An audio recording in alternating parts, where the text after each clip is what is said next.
नमस्कार साथियों, परिहार क्लासेस में आपका स्वागत है। हम हिंदी ग्रामर को देख रहे हैं, जिसमें ये हमारी दूसरी वीडियो है। चलिए शुरू करते हैं। आज का टॉपिक है हमारा हिंदी की ध्वनियाँ एवं वर्णमाला। परिभाषा है कि ध्वनियों के लिखित समूह को ही वर्णमाला कहते हैं। जो ध्वनियाँ लिखी जाती हैं या जिनको हम एक समूह में लिखते हैं, वही वर्णमाला कहलाती हैं। तो सबसे पहले है स्वर। इनमें स्वर हैं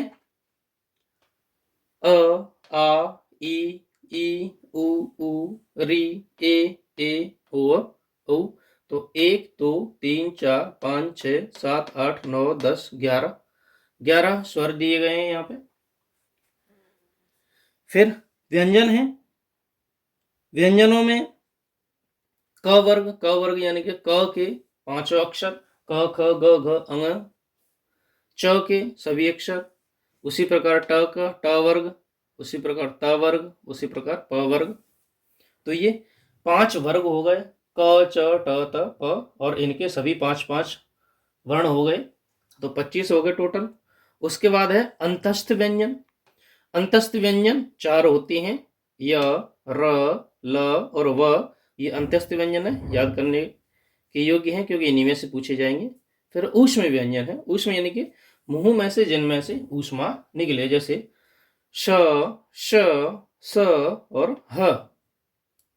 संयुक्त व्यंजन यानी कि वे किसी न किसी के मिलने से बने हैं। संयुक्त व्यंजन है क्ष, त्र, ज्ञ और श्र। सॉरी।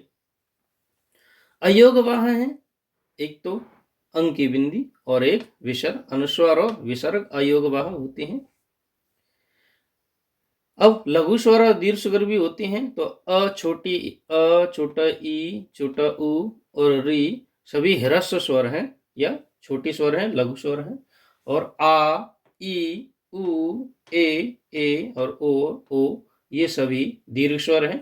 तो याद रखना, ये कुल 4 हैं और ये हैं 1, 2, 3, 4, 5, 6, 7। हम अन्य संयुक्त व्यंजन 3 प्रकार से लिखते हैं, जैसे कि पाई वाले वर्ण को पाई हटाकर, जैसे कच्चा, पाई यानी कि खड़ा डंडा, पाई यानी कि खड़ा डंडा।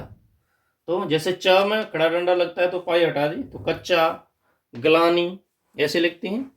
बिना पाई वाले वर्ण में हल मात्र लगा देते हैं, यानी कि नीचे चिन्ह लगा देते हैं, जैसे कि चिट्ठी, हड्डी, पाठ्य। तो ठ में अ नहीं, डंडा नहीं आता है तो उनमें हल चिन्ह लगा देते हैं। हुक वाले वर्ण का हुक हटाकर लिख देते हैं। हुक यानी कि जैसे नीचे ऐसे, क का नीचे ऐसे हुक है तो फ का भी ऐसे हुक होता है। तो इन हुक को हटा करके हम दूसरे में अगले में जोड़ देते हैं, जैसे पक्का, हफ्ता। ये पाई नहीं है क्योंकि ट में कोई डंडा नहीं आता है, ड में कोई डंडा नहीं आता है और ठ में कोई डंडा नहीं आता है। तो इनमें ऐसे नीचे चिन्ह लगा देते हैं। और जिनमें नीचे बगल में डंडा आता है उनमें डंडा हटा देते हैं और आधा अक्षर लगा देते हैं। तो डंडा वाले वर्ण होंगे पाई वर्ण, जिनमें डंडा लगा होता है खड़ा। बिना पाई वर्ण यानी कि जो गोल नीचे गोल होते हैं वे। और हुक वाले जिनमें नीचे उल्टा त के समान लगा होता है।